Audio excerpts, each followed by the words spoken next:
फूलों और बच्चों के खिलौनों के ऐसे छोटे स्मारक आपको यूक्रेन के कई शहरों में दिख जाएंगे और इन स्मारकों की तादाद पिछले एक हफ्ते में और बढ़ी है, क्योंकि यह हफ्ता यूक्रेन के नागरिकों के लिए बेहद घातक और जानलेवा साबित हुआ।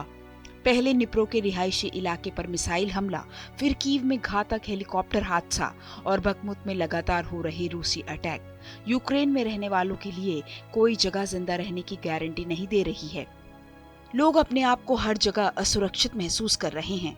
हर किसी को सिर्फ यही खौफ रहता है कि कब कौन सी मिसाइल उनके आशियाने पे आ गिरे, उनका और उनके परिवार का अंत कर दे। 60 साल की जूलिया अपने आंसू पोंछते हुए कीव में मारे गए बच्चों के लिए प्रार्थना कर रही हैं। जूलिया उन लोगों के लिए प्रार्थना कर रही हैं जिन्होंने हेलीकॉप्टर हादसे में जान गंवाई, जो एक किंडरगार्टन स्कूल की इमारत से जा टकराया था। मैं इस जगह पर आई हूँ क्योंकि हमारा देश शोक में है। मैं उन सभी माता पिता के साथ हूँ जिन्होंने इस हादसे में अपने मासूम बच्चों को खो दिया है। एक नन्हा मासूम अपनी टॉय गन के साथ इस हादसे में जान गंवा चुके अपने दोस्तों को श्रद्धांजलि देने पहुंचा। किसी सैनिक की तरह वो अपने हाथ में अपनी गन पकड़े हुए है और अपनी माँ के साथ चल रहा है। इस बीच हाथ में एक छोटी झाड़ू और कूड़ेदान लिए ओल्गा सड़क के किनारे मलबा साफ कर रही हैं। वो कहती हैं कि ये दर्दनाक हादसा वो कभी नहीं भूल सकती। यूक्रेन वासियों के लिए ये बहुत कठिन हफ्ता रहा। अलग अलग अटैक में कम से कम 60 लोगों की मौत हो गई, जिसमें बच्चे भी शामिल थे। मैं अब भी सदमे में हूँ।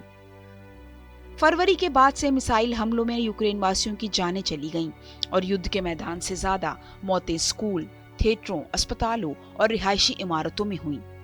लोगों ने अपनों को खो दिया, वो जगह खो दी जिसे वो घर बुलाते थे। अब लोगों में भविष्य के लिए कोई आशा नहीं बची है। लेकिन ये पिछला हफ्ता यूक्रेनी नागरिकों के लिए क्रूरता भरा रहा। निप्रो में 1700 लोगों की रिहाइश वाले अपार्टमेंट में रूसी मिसाइलें आकर गिरी, जिसमें 6 बच्चों समेत 45 नागरिकों की मौत हो गई।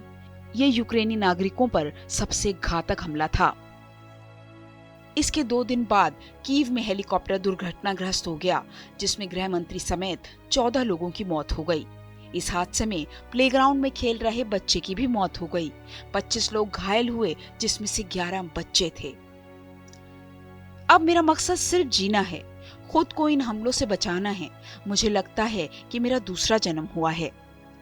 40 साल की ओला 2014 में डोनेस से भाग कर आई थी, जब मॉस्को समर्थित अलगाववादियों ने शहर पर कब्जा कर लिया था। फिर साल 2022 में युद्ध की वजह से उन्हें खारसोन छोड़ना पड़ा। उन्हें लगता था कि निप्रो शहर में वो सुरक्षित हैं, लेकिन हमले के बाद उनको दुनिया में कोई जगह सुरक्षित नहीं लगती।